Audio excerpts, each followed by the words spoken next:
to the Chinese system, not just government, you know, because once the Chinese evolve a particular foreign policy that they see as fundamental, you know, it doesn't matter which government in China that comes to power, it stays. And that's very important. Thank you, Ambassador. Let's go back to you, Prof. Talking about trust here and the mind of the Chinese, as we go deeper into the specifics of what is it in it for Africa, specifically Nigeria. We talked about power, improvement in power, infrastructural development generally. Can the Chinese now trust African leaders to use this money for what they are meant for, and then to let this what will come out of it trickle down to the people for developmental growth? You see, for the Chinese, I think in rolling out some of these policies, one thing they have avoided is interfering in the affairs, and that's why you find that they don't lay down any conditionality as such, like we get when we are taking loans from the West. They say you have to remove subsidy, you have to do also privatization. Already, they don't have that kind of you know, they try to allow, you know, because they know that how do you try to work as... That's where the issue of trust comes in, when there are no conditionalities. Yeah, so you find that, and that's why the West is saying that they don't respect financial principles and procedures, because they expect that, you know, they should have some conditions that should be given to, you know, from this funding that they are giving to African countries. You know, so the Chinese to some extent actually trust African, you know, countries, but when you look at it, they don't have any problem with the political system that they are running, and that's why, despite the fact that we are largely a pro-West capitalist country, they are not concerned with that. They look at what are the common things that we have that they can work with. Nigeria happens to be also the largest black population, you know, in the entire world. They also are the largest population in the world in terms of their numbers. They also look at, you know, the kind of resources that we have and what they also have over there. They are advanced in technology, and they are also seeing how can they help. And I think even now happens to be a very good time for us, because they tend to have a lot of trust, you know, for our president, particularly because they see him as somebody that is very honest, he has integrity, and therefore you can see he paid a visit to China first before now making a visit, you know, during this FOCAC. And therefore you will find, when you go to eastern, you know, the eastern part of Africa, a lot of their investment and the role lies, because what they're trying to do also is to integrate, create some kind of network within the continent that we can even, you know, have some, you know, trade among ourselves. Because even now, when you want to travel, if you think what has happened in the past, when you want to travel out of Nigeria, if you're using all these foreign country airlines, they take you first to their capital, wherever you're going to. It's all like with Ethiopian Airlines. If you are traveling to anywhere, they take you first to Ethiopia before they take you to where you are traveling to. So what they are trying to do is to, how do we now promote some form of, you know, free movement within the country of Africa? And that's why when you take the Belt and Road Initiative that they brought in, and what they are looking at is the population that is going to be involved, about 62% of the world population, about 4.4 billion people. Then when you take the volume of, you know, what is required in terms of, you know, the infrastructure they want to create, the harbors they are going to establish around, you know, right, moving from China into Europe and then to Africa. And then most countries are, it is something that is very free. You are the ones to join.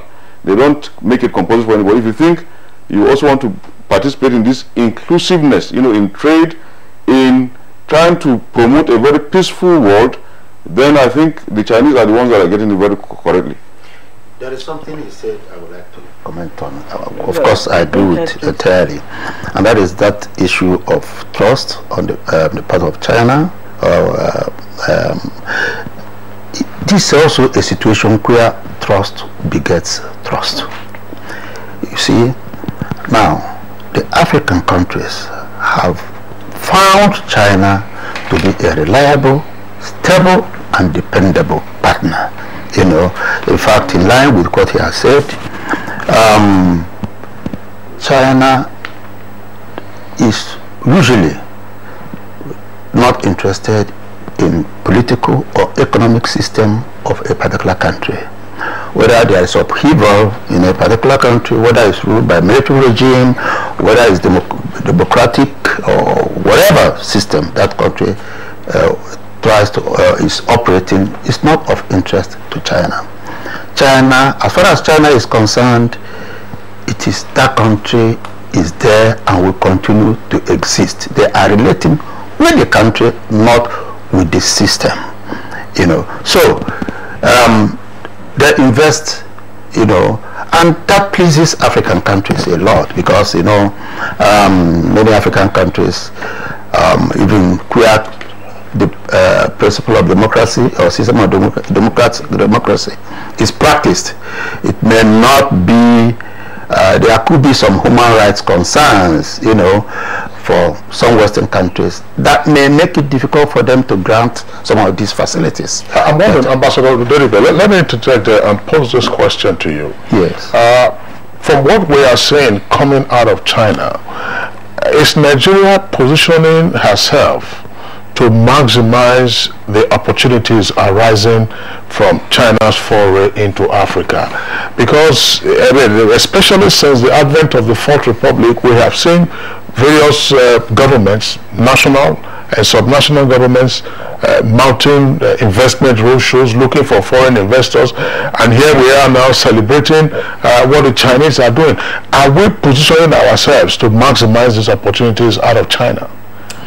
Well, it depends on the successive Nigerian governments, because China on bilateral basis has engaged Nigeria a number of decades since its emergence, or since its reform started in 1978, especially since the 1990s. Especially since the 1990s. Incidentally, some of the efforts Nigeria as a country had made for closer bilateral economic cooperation or relationship with China failed, because some of the governments even cancelled some of the arrangements, some were not implemented or followed up, and of course some other factors came into play, whereas on the part of China, they were committed to all the arrangements that are arrived at with Nigeria. So right now, like you said, we've gone back to China. We have started this engagement once again, So, but what I don't know is whether future governments in Nigeria, based on our experience of the past, will retain this commitment that we have today. Thank you, Ambassador. We have a few tweets from viewers, and Adini Ibelu says, I see advantage in technology that will be of great importance to Nigeria. Sunday in Young tweets, our businessmen should use this opportunity to tell Chinese companies to start manufacturing quality products and sending them to the Nigerian market. And Ogbeni Omogbolaho says, apart from the additional $60 billion fund from China, there are potentials of additional employment opportunities for the vast majority of Nigerians in critical sectors of the economy. Let the federal government put machinery in motion to harness these potentials. Yeah, I'm wondering, Professor Zwaka, is it necessarily the case that there isn't quid pro quo with regard to the Chinese grants or aid or soft loans to Africa? I'm asking this question against the background of the experience of some African countries. Take, for example, Zimbabwe. Once the West declared Robert Mugabe and his government a pariah, therefore persona non grata to European capitals, they looked to the East. But there have been allegations of mining companies, particularly from the Far East, that have taken undue advantage of the relationship, between those Far Eastern countries, including China, of course, and Zimbabwe. So what does this therefore mean in terms of the willingness of African countries in inking whatever deals the Chinese are presenting to the African continent? You see, sometimes even the Chinese themselves will tell you that they don't hold companies that are, because these people are doing business, so they cannot hold them responsible, if they are violating any rules or any laws. We have all these illegal mining even within Nigeria, of some Chinese nationals that are involved, in some of this kind of business here in Nigeria. And I don't think it's something that is maybe restricted, to, Zimbabwe or wherever you find them. You also find it's just, crime goes on in every society, and then you can find criminals in any kind of national. So you cannot say that all the Chinese coming into Nigeria will be doing the right thing. In fact, some of us have queried, some of their, some of the companies who are employing Nigerians and underpaying them. Thank you very much, Prof. We have to end this conversation now as we have another topic of discussion. Thank you, Ambassador Chuka Udedibia. We appreciate your time. And Professor Yusuf Ali Zoaka, thank you also for joining us. Thank you. Thank you. So Africa is taking advantage of the recognition given to traditional healthcare system by the World Health Organization, WHO, as they have set aside the 31st of August every year as Africa Traditional Medicine Day. This year's focus was on local manufacturing of traditional medical products. We take a break now. We'll return to further this conversation. Please stay with us. Kehinde suffers from indigestion. His twin Taiye suffers from heartburn. Sometimes it's the other way around, or both. That's why they use Gaviscon Double Action. It soothes within 3 minutes and lasts for up to 4 hours. For double relief from heartburn and indigestion, Gaviscon Double Action. Fake news which is shared for malicious purposes is a danger to our peace and security in Nigeria. Misinformation as fake news is a serious threat to our hard-earned democracy and promotes hatred and misunderstanding between our communities. We are all responsible for stopping the spread of fake news in its tracks. So, always check the source and credibility of any news item. Say no to fake news. This message is brought to you by the Federal Ministry of Information.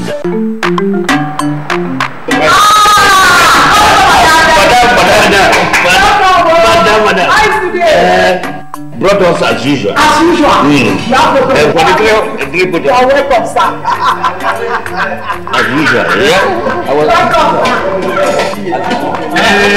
You take that one. You take that one. You don't understand? We want Nigerian homegrown rice. Finish. You don't have? You don't have? Join the rice revolution today. No other rice that tastes like Nigerian rice.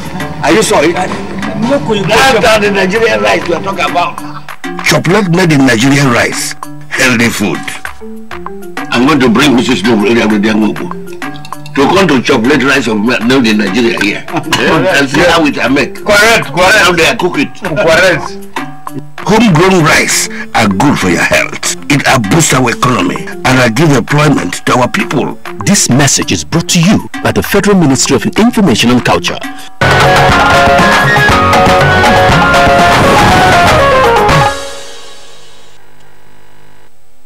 You are watching NTA, Nigerian Television Authority. For more information and news updates, visit our website at www.nta.ng, or you can follow us on Twitter at NTA News Now, or you can like us on Facebook at NTA Network News. Stay connected on our YouTube channel at www.youtube.com/NTA News Online. Watch our live stream at www.nta.ng/live. NTA, you can't beat the rich.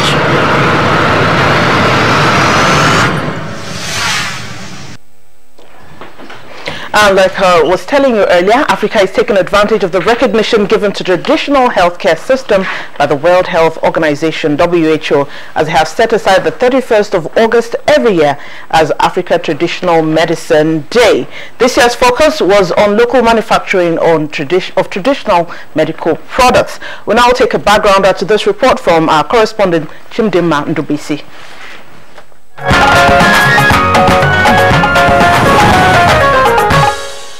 Africa has abundant medicinal plants, with sub-Saharan Africa alone said to have more than 50,000 species. Statistics show that Nigeria accounts for about 8,000 of such herbs used in producing medical products. Ibrahim Mohammed is among the 70 to 80% of Africa's population said to be currently using traditional medicine. He attests to its efficacy. I take about 42 drips.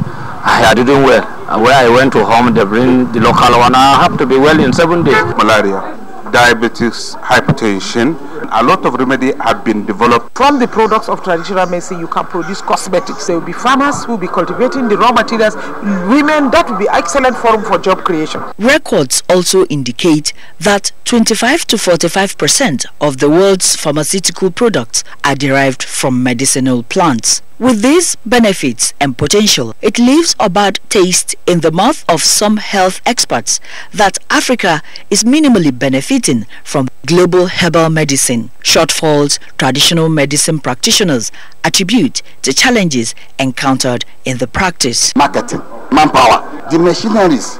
We want to establish a botanical garden. The Nigerian government is, however, placing traditional medicines in the nation's health system by training practitioners, formulating policies, codes and ethics, as well as developing more than 300 species of medicinal plants in every state. This year's commemoration urges utilization of medicinal plants for finished products.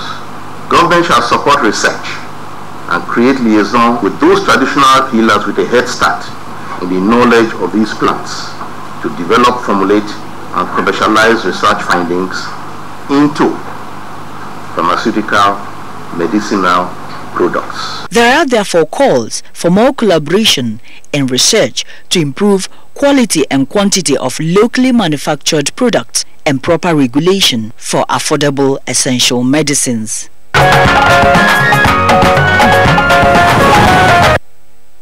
All right, thank you very much there for that background. We have guests with us here in the Abuja studios as well as from our Lagos Network Center to join in this conversation. First, we'd like to welcome Dr. Obi Adigwe. Adigwe is the Director General of the National Institute for Pharmaceutical Research and Development. Dr. Adigwe, a pleasure to have you on Good Morning Nigeria.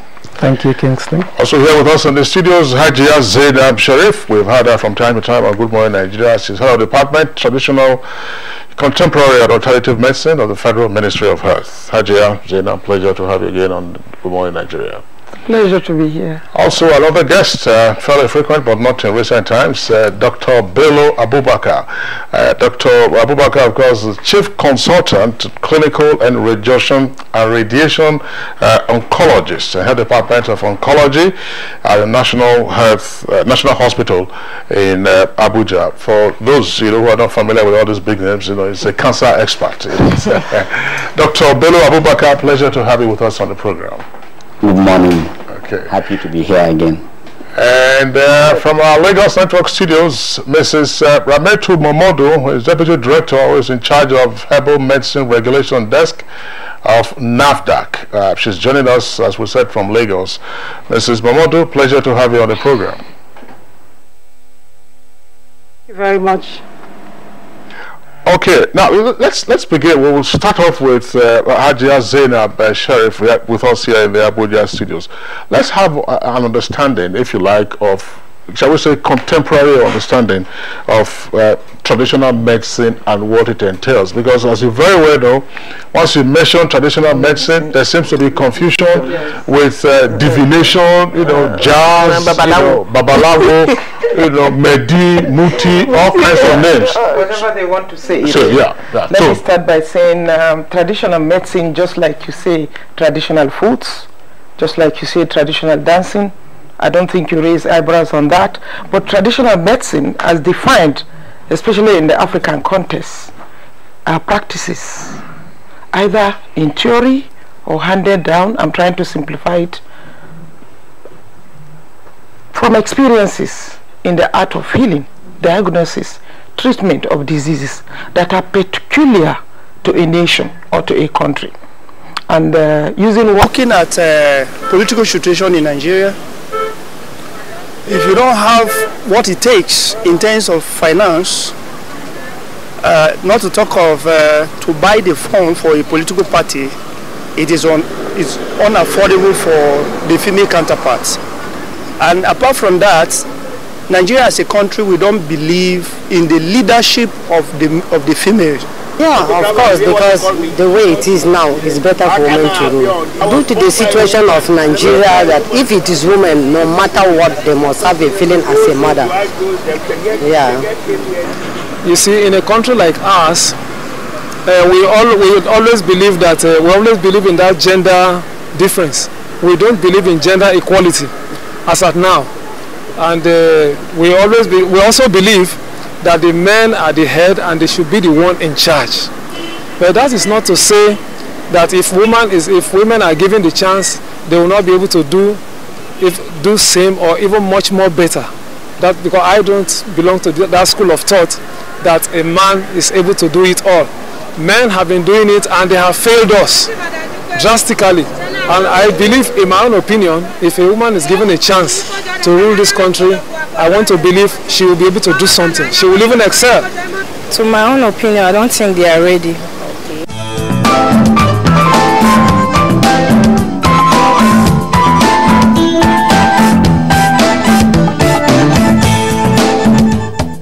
I don't think in gender boxes at all. I just get on with it. A man that would dare to ask the wife, who do you think you are? That is a real man. In fact, our husbands are our firstborns. The husband needs more attention than even the children. It's not only about work, it's not only about family. They need to take the time to look after themselves, and we don't do that. They took my money, I paid every fees, I never asked to be hoisted as a governor. I wanted to be allowed to go out there and contest for the position of governorship candidate first. There's nothing greater than looking back and seeing that while you were aspiring, you were able to inspire others. Power to women. Yes. We need to have more women, more multitaskers around Nigeria to get Nigeria working. Definitely.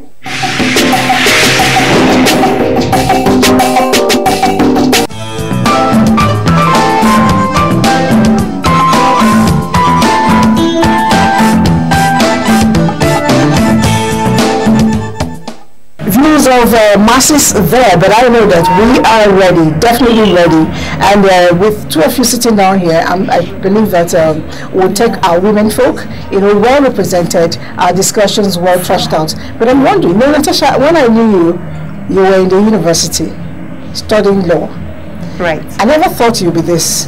How did you, build up this desire to become first activist, now, a politician? I'd like to call myself a social reformer, even though many attribute to my activities to activism, and that's fine. You're right. Back in the days in university, I never thought I was going to get into politics. And I was just a regular girl with big dreams. Found myself in the with my career world. I worked in the brass LNG, in the oil and gas sector. And over time I resigned and became a social entrepreneur, a social reformer, popularly known to be the advocate for the revival of Ajakuta Steel Company and the resuscitation of the steel sector. But my experience in that field for the past 3 years have proven to me that the voice of a citizen in the civil space takes a long time to be heard, and it's very difficult to create the impact from the outside. And considering the fact that Ajakuta and the steel sector demands a lot of political will, and over time I realized that, look, political will seems to be the missing end, and that can only be given by a politician.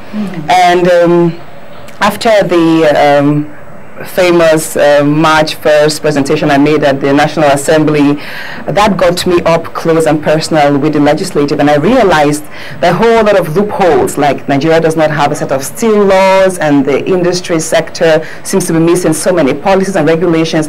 And of course, at the same time, The people back home in the senatorial district, you know, kept on calling on me that, you know what, Natasha, why don't you go in there into the National Assembly and represent us, be our voice. We need so much more of you because we find the content we need in leadership.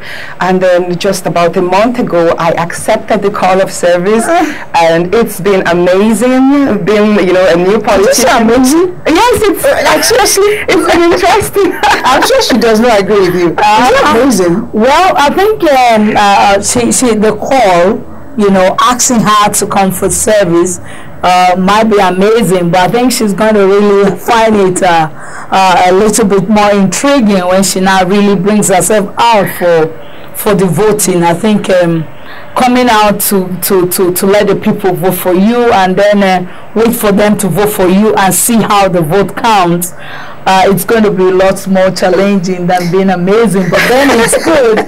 You know, I happened there, you know, as an engineer.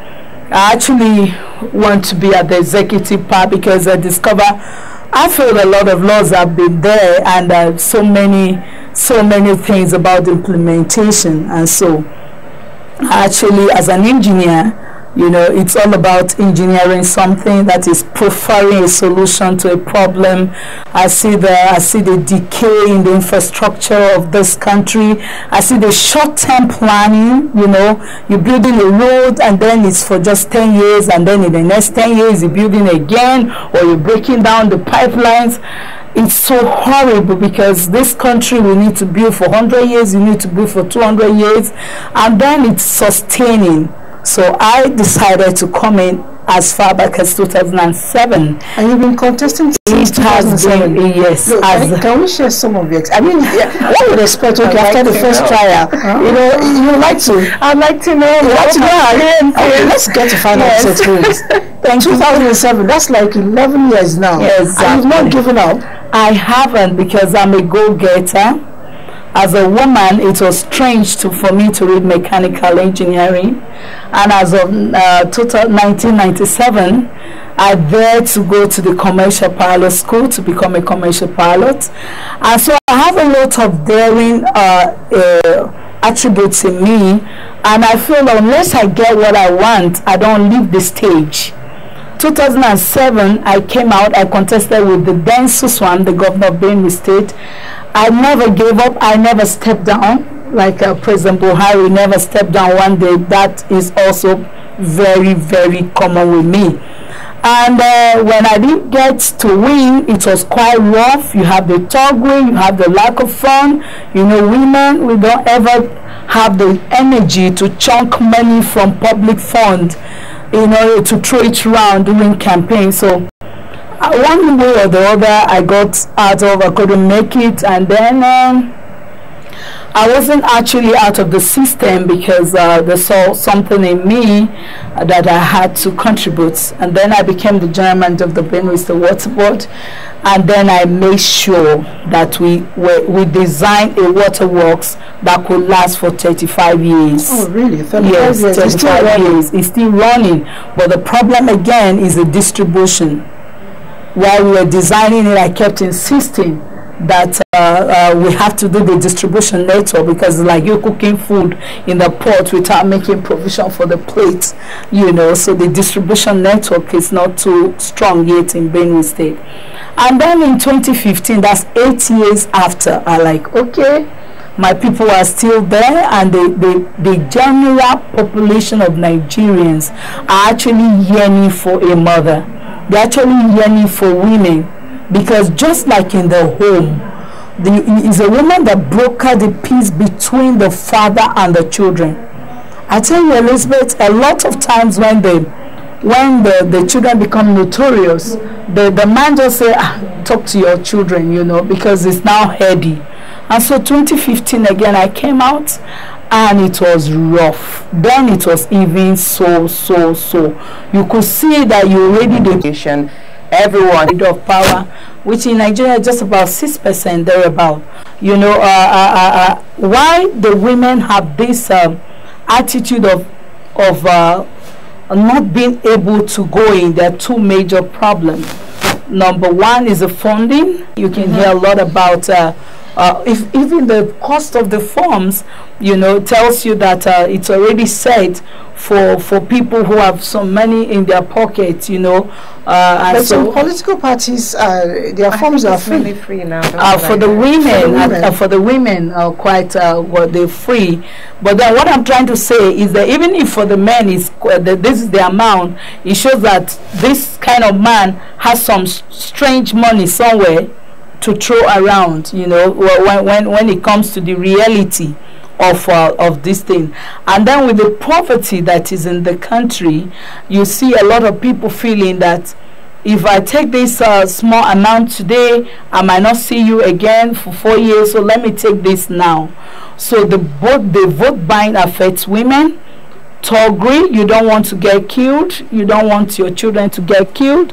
And the major problem women have, which we're really working on in a lot of the forums, is that because women generally are loyal to their husbands, when they come into the political space, they want to hear, what did the leader say? What did this senator say about this candidate? So I tell them, if you were getting married and you did not wait for your mother to say who you're going to marry, you are a man, you're getting married at the age of 20-something, you didn't wait for your father to say, this is a woman. Now you need a person that wants to rule you for 4 years, and you're going to sit for somebody to tell you who to follow. That's a good so a lot of a lot of the major the quantity of women that you see shouting at political forums and campaign grounds, when it's time for voting, you see them pull back and like, what did they say he said? You know, and then you're like, hey, you're a woman, vote for this woman. And they're like, okay, I will. You know you are the best, but I don't want to dishonor this our leader. So women have that problem. We've seen it happen. In 2015, I was the second runner-up after Samuel Otom, and I saw it all happen. And a lot of the women that were with you at the point they begin to shiver. But we have done a lot, and I believe that with the present First Lady of Nigeria, I want to tell you, Elizabeth, I know that is here with me. I think we're going to see 2019 better because she doesn't miss her word. Yes, definitely. She doesn't mix words. And we'll be right back after. We'll come back. Don't forget, it's women in politics.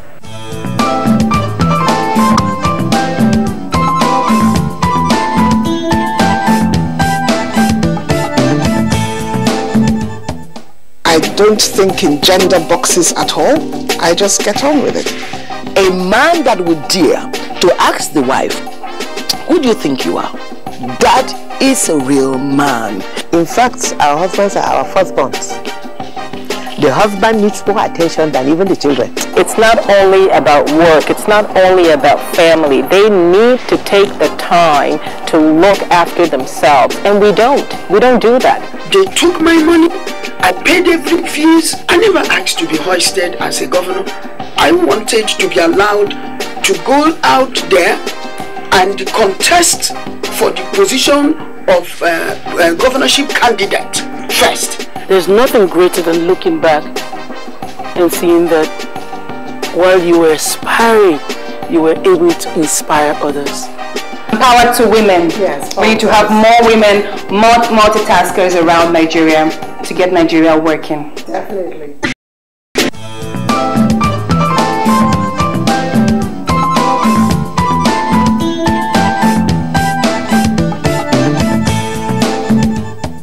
The show is still conversations that we've been chatting with aspirants here, gubernatorial aspirants and senatorial aspirants from different states. Of course, they are all women discussing challenges of women, because this time around we are saying women, we must pick it up and do it right. And you know, it says Hadiza, that it's a man's world really, and I really don't know what that means, but I also know that these men have influence when it comes to marriage. Talk to us about you, your aspirations and your family status. Okay, I thought you were not going to ask that, but let's discuss it. I'm a single parent to 3 great children, and I have done pretty well managing my home and managing my business, and now managing politics.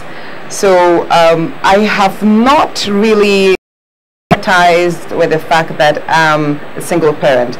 Seriously? Yes, except because a lot of people will tell you. From my, like I said, from my own place, we have a lot of strong women, and even in the north we've had Queen Amina, who, you know, and she ruled quite well.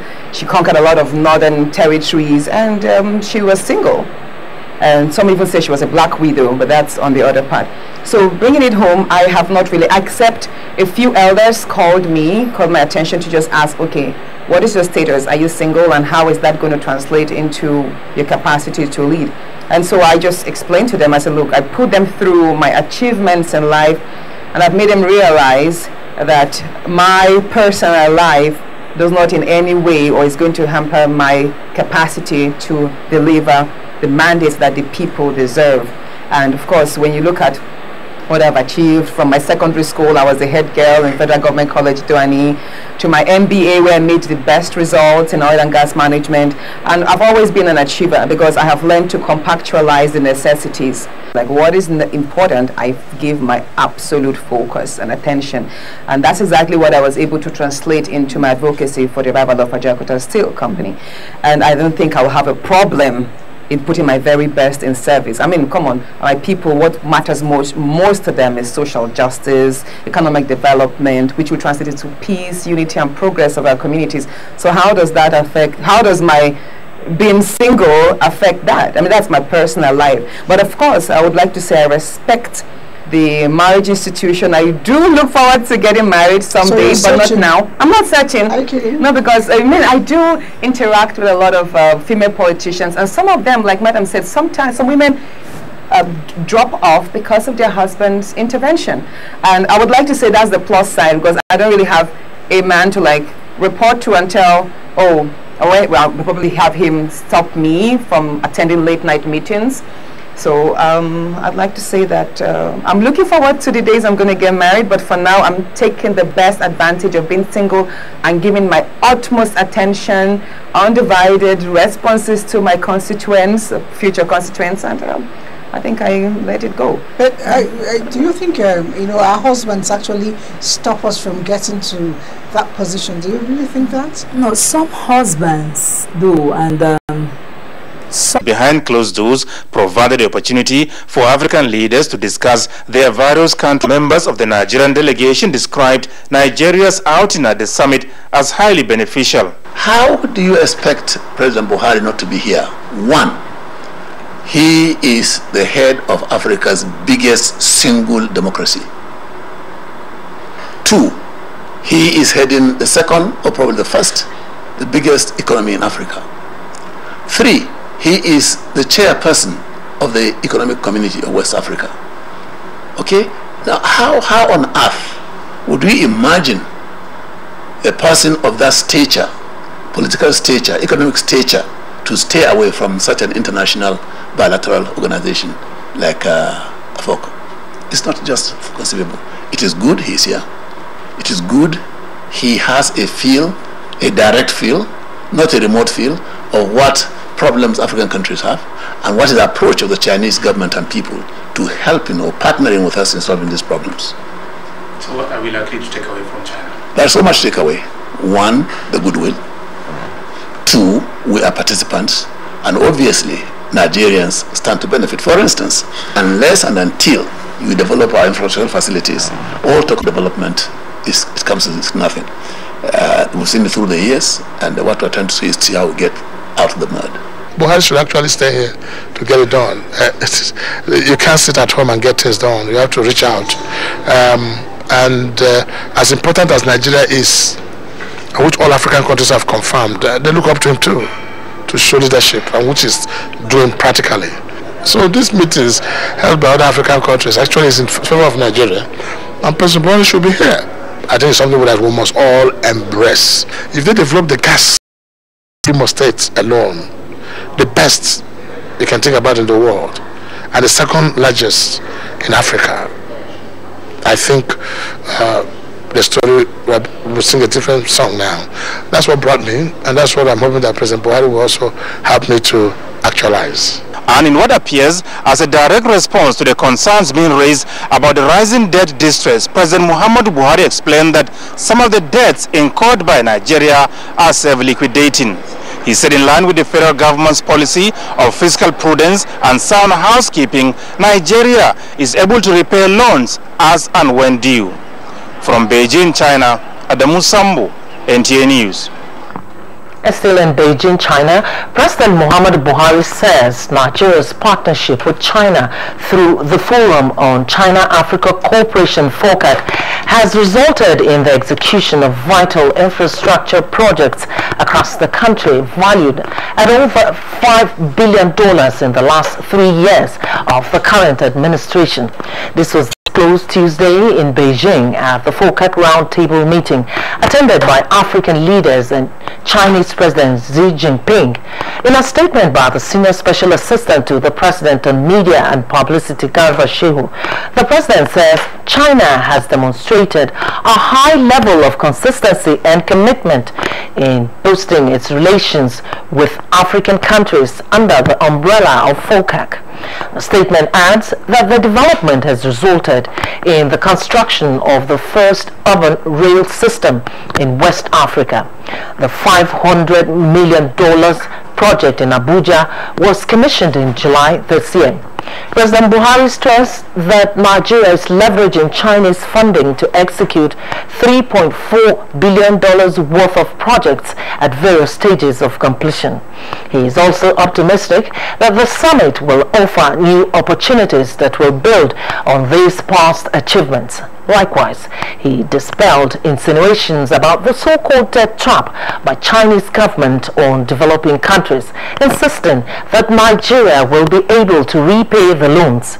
President Buhari commended President Jinping, his government and people for successfully hosting the Beijing summit aimed at further strengthening China-Africa partnership. And wife of the President, Aisha Muhammad Buhari, has emphasized on the need for a renewed commitment and action of the spouses of the African leaders and other stakeholders towards addressing HIV/AIDS in Africa. Mrs. Buhari stated this at the Africa-China First Ladies Conference on HIV/AIDS at the sidelines of the Forum of China-Africa Cooperation (FOCAC) in Beijing, China. State House correspondent Aliu Kabir has the report. Given the high score to President Muhammadu Buhari's administration in transforming the lives of Nigerians in diaspora, especially women, have also expressed confidence in the resilience of the wife of the President, Aisha Muhammad Buhari, in complementing government effort of changing the lives of Nigerian women and children through the Future Assured program. They say that they are ever ready to input in whatever way possible to add value to Nigerian society in general. Speaking on the achievement of Future Assured program in transforming the lives of the vulnerable people within the past 3 years, the Senior Special Assistant to the President, Dr. Hajasani, emphasized on the need for strengthening collaboration with Nigerians in diaspora and other Chinese community to hamper development in making life better for all, noting the cordial bilateral relations to Nigeria and the People's Republic of China, especially in the field of education, trade, tourism and culture and entertainment. What China has done to Africa in these few years of friendship has not been extended to Africa by our colonizers. Various Chinese organizations from within the capital Beijing and outside the city presented awards and other gifts to the wife of the President, Aisha Muhammad Buhari, in recognition to her selfless service to humanity, especially the transformation of the general and social well-being of women and children in Nigeria. A display by the Chinese School of the Children with Special Needs entertained the guests at the event, which was also attended by the wives of the ambassadors of the Republic of Korea, United Arab Emirates, in solidarity. From Beijing, China, Aliu Kabir, NTA News. And back home, few weeks from now, President Muhammadu Buhari will host 50 young Nigerians who are expected to emerge from an ongoing nationwide student innovation challenge. The second edition of the program held Tuesday in Kano, with those innovators emerging top among 600 entries. Vice President Yemi Osinbajo at the event said the nation eagerly awaits a new set of innovators that will contribute to finding solutions to problems confronting humanity. State House correspondent Jide Onifade reports. Tertiary institutions are considered as fountain of knowledge. The knowledge expected to resolve some of the world's riddles and thereby making it worthy to live in. This is the focus with the Student Innovation Challenge 2018, involving students in tertiary institutions. This time, it is the turn of the Northwest region to produce that innovative ideas that can resolve most pressing problems confronting the society, especially in Nigeria. Joshua is from the University of Jos, who says he has the solution to the deficiency in electricity supply. The project, which won him the fourth spot, is a solar energy lantern and also a noiseless generating set. Aliyu Abdulrahman from Abubakar Tafawa Balewa University, Bauchi, comes second with his recycled nylon interlocking blocks. His focus is to use local means in solving problems peculiar to his state, Bauchi. Coming third is this group with their Zazu Tech project, which focuses on empowering physically challenged people with their tricycle project, which can be converted to a mobile shop on wheel. Amazed by the enormous display of great ideas, Vice President Yemi Osinbajo says the future of the young Nigerians and Nigeria as a country looks very promising. It's clear to all of us that the university is one of the most fertile grounds for the development of talent. And we are optimistic that the Nigerian universities will similarly play vital roles as incubators and accelerators for small and emerging business ventures. Bayero University Kano is already taking a huge step in this direction. This kind of program, you find these young students, young innovators, they come up so that they can maximize the use of their potentialities. Already referring to them as today's innovators and billionaires of tomorrow, the Vice President says the dreams must be kept alive with the ups and downs. Each of the winning businesses will receive an investment of 1 million naira. A Student Innovation Challenge is a public-private partnership involving the federal government, United Nations Development Programs, Bank of Industry, among others. From the Bayero University in Kano, Jide Onifade, NTA News. And the federal government is considering the adoption of forensic and investigative auditing in the fight against corruption, with a determination to ensure that those who corruptly enrich themselves with public funds be starved of the proceeds and jailed if found guilty when tried in court. Attorney General of the Federation and Minister of Justice Abubakar Malami affirmed this at the second annual International Forensic Conference of the Chartered Institute of Forensic and Investigative Auditors. Justin Bem-Uyi reports. The present administration has made the war against corruption one of its key agenda, with a number of proven measures introduced to prevent culprits of corruption from using money or properties obtained through corrupt means. The federal government recognizes the need for sustainable synergy between relevant government MDAs and professional bodies towards enhancing the capacity of financial crime prosecutors and generally engendering reforms in the nation's existing anti-fraud mechanisms. The Attorney General of the Federation is charging the Institute on this capacity building role for every expert involved in the gathering and use of evidence relating to fraud and financial crime. Forensic and investigative auditing, which is now being aggressively promoted by your association in Nigeria, has been recognized globally as an effective approach to fraud prevention and for gathering the needed prosecutorial evidence in financial crimes. Nigeria must therefore key into this global trend. If Nigeria must make progress In our prevention and fight against financial fraud, we must urgently embrace this global paradigm shift to forensic and investigative auditing, which has proven to be most effective in mining evidence for prosecution of fraud and financial crimes. If we welcome corruption, it will stay. But the knowledge that is being imparted to us is not to welcome corruption. The Institute acknowledges that the primary domain of forensic and investigative auditing is to work within the investigative process from the scene of financial fraud to court, providing information and evidence for administration of justice. In Abuja, Justin Bemunyi, NTA News. In the meantime, the decline to assent to the 2010 Electoral Act Amendment Bill 20. Well, London is not home. This is home. I spoke too soon about those girls. She started it. Those two.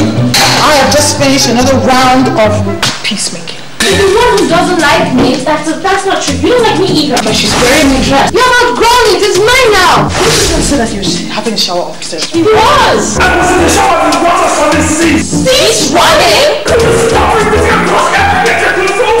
out of the bed, we have loads of work to do. You people have 7 days to pay up your bills, or else we'll call the lights immediately. If you're in Rome, behave like the Romans. How can you live in a house where there's no water? The woman of the house, you should anticipate these things, you know. Love the new as you love yourselves.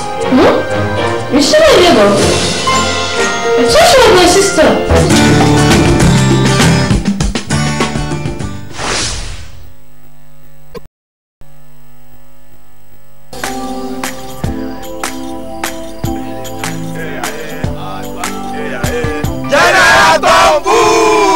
Hold it!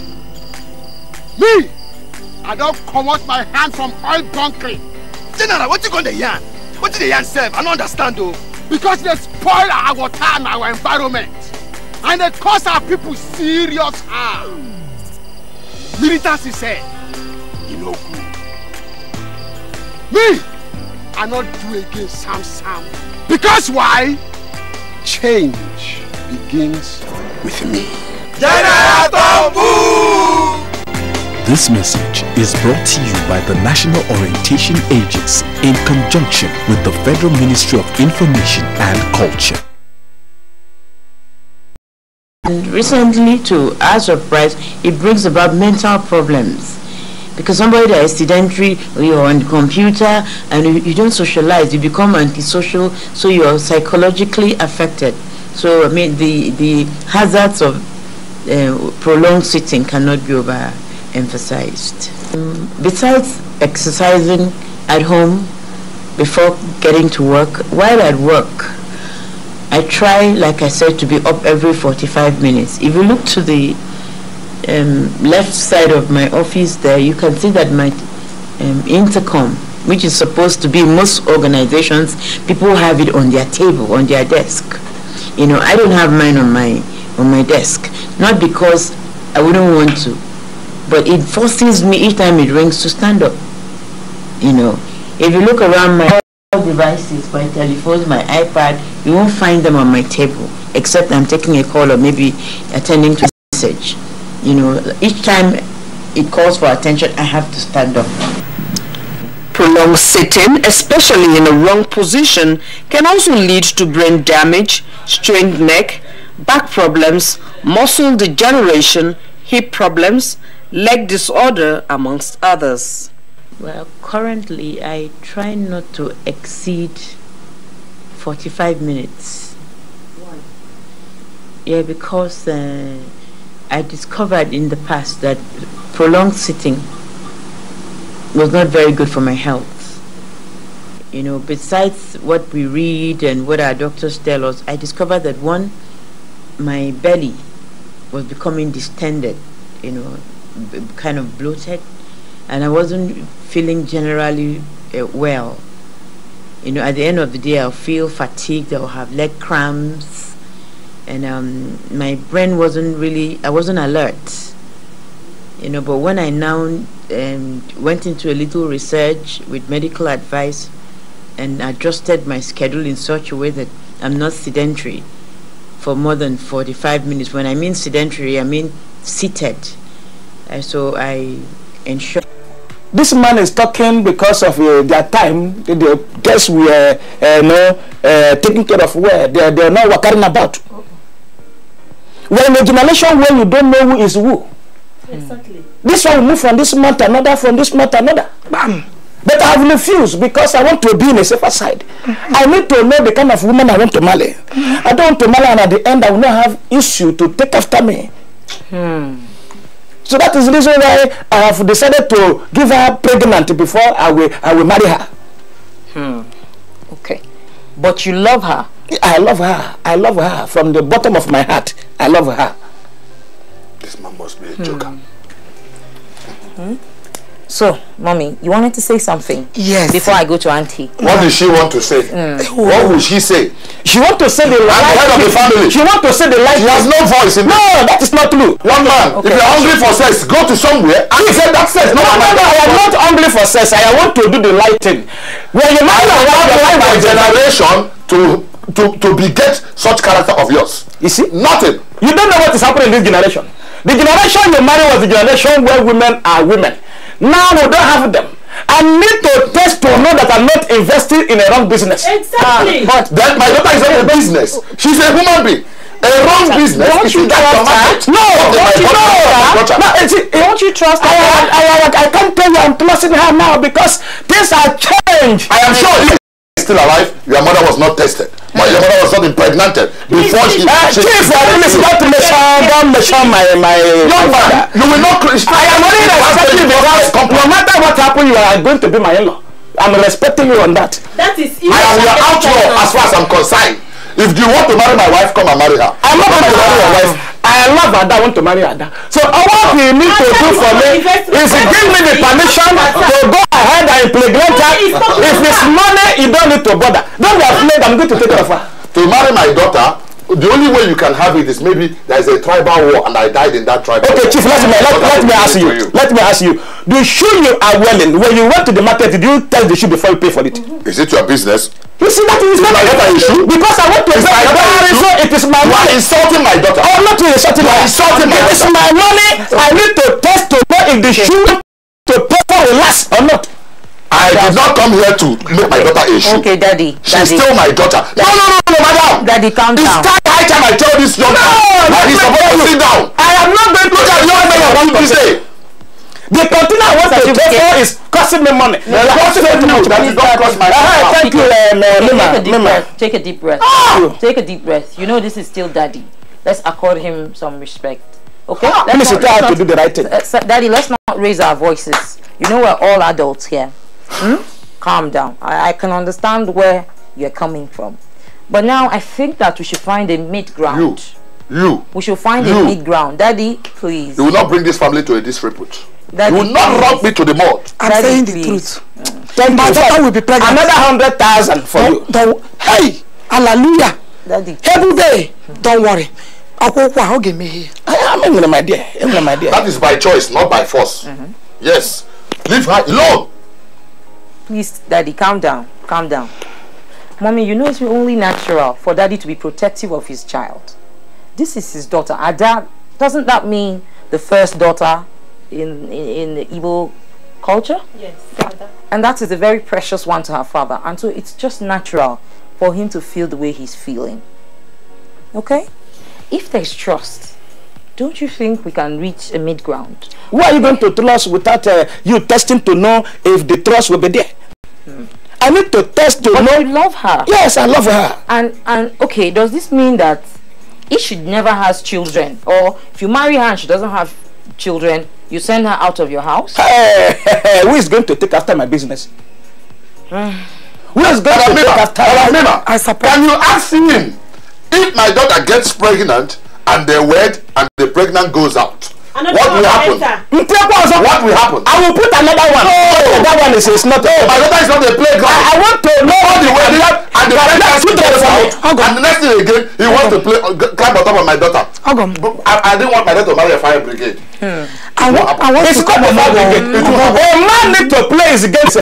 Side. They play it in your community, not in my own. If I did not impregnate this girl, I will not marry. Given the state of Nigeria's economy, the bill today is to provide a more conducive environment for the conduct of business in Nigeria. The bill will strengthen the functions of the board, propose holistic amendment on fines and penalties in accordance with the current value of Naira, and vest powers of the Nigerian president to exempt foreign companies from certain provisions that attract business to Nigeria. Another amendment being proposed will develop a legal framework that will stimulate business innovation in various states and encourage registration, regulation and growth of small businesses for Nigeria's economy, as revenues derived from levies and taxes are relatively low. I thank the sponsors of this bill, distinguished Senator Fatima Raji Rasaki and Senator Oviomo Agege, for their contributions and persuasive argument when they presented their lead debates during plenary. It was well received by the Senate, and they have kept working hard to ensure the bills are passed in due course. I also thank our invited guests, stakeholders, and observers who have come here to participate in today's public hearing. The committee is poised to address every defect in this act or any other within its mandate to ensure ease of doing business and steer of enabling environment for local and foreign investors in Nigeria. In keeping with this, it is the priority of the committee that Nigeria advances to investors' safe haven. Noting that investment in different sectors of the economy will advance the nation from the present vulnerable oil-dependent economy we are in. Also made volatile by intermittent price fluctuations, to a remedial, diversified economy. The committee, in adherence to the principle of inclusive legislative procedure, invited you all here to hear your technical inputs to the recommendations of the bill, seeking to amend relevant